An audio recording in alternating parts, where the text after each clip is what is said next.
Hello. 882299 এটা কি আপনার নাম্বার? হ্যাঁ, কি হয়েছে? বলছে আপনার এই নাম্বারটা আগামী 3 দিনের মধ্যে বন্ধ হয়ে যাবে। নাম্বারটা সক্রিয় রাখতে আপনি আজই রিচার্জ করুন। কেন? আমি আবার কি অপরাধ করলাম যে আমার নাম্বারটা বন্ধ করে দেবেন? না না স্যার, আপনার কোনো অপরাধ নেই। আসলে আপনি 3 মাস ধরে রিচার্জ করেননি তো, তাই নাম্বারটা বন্ধ হয়ে যাবে। হ্যাঁ, দিন বন্ধ করে দেন। বিড়ি কিনার টাকা নেই, রিচার্জ করবে।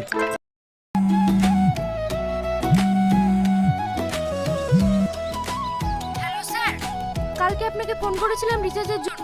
আপনি এখনো পর্যন্ত রিচার্জ করেননি কেন? আপনাকে আমি কতবার করে বলবো আমি কাজকর্ম করিনি, কাছে টাকা পয়সা নেই। আর এমনিতেও আমি কাউকে ফোন করিনি, আর আমাকে ফোন করার মতো কেউ নেই। সত্যি কি আপনাকে ফোন করার মতো কেউ নেই? না, নেই। আমার বন্ধু বান্ধব, গার্লফ্রেন্ড বয়ফ্রেন্ড কেউ নেই। তোমার যদি অতই দরদ লাগে তুমি রিচার্জটা করে দাও না।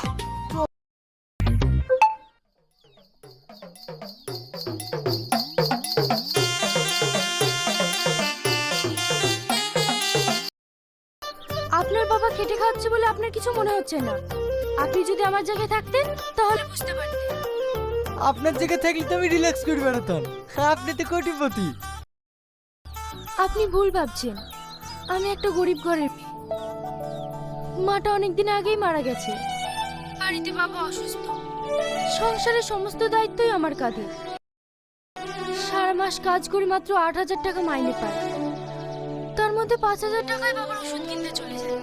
তাহলে আপনিই বলুন, আমি একজন মেয়ে হয়ে যদি এত কষ্ট করে সংসার চালাতে পারি, তাহলে আপনি একজন ছেলে হয়ে কেন পারবেন না? কি হলো, চুপ করে আছেন যে? না না, আমি শুনছি।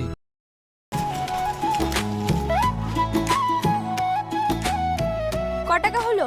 20 টাকা।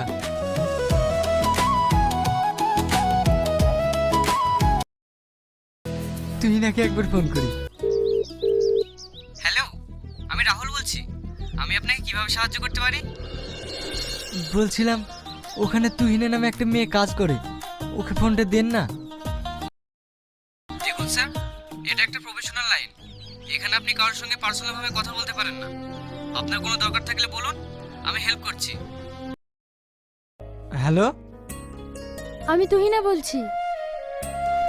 সকাল থেকে একবারও ফোন করোনি কেন?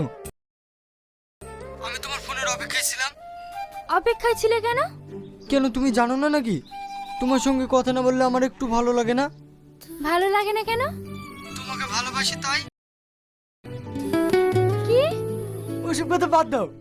আমার লাইফে আজকে আমি প্রথম 500 টাকা ইনকাম করেছি। ওই টাকাটা আমি তোমাকে দিতে চাই।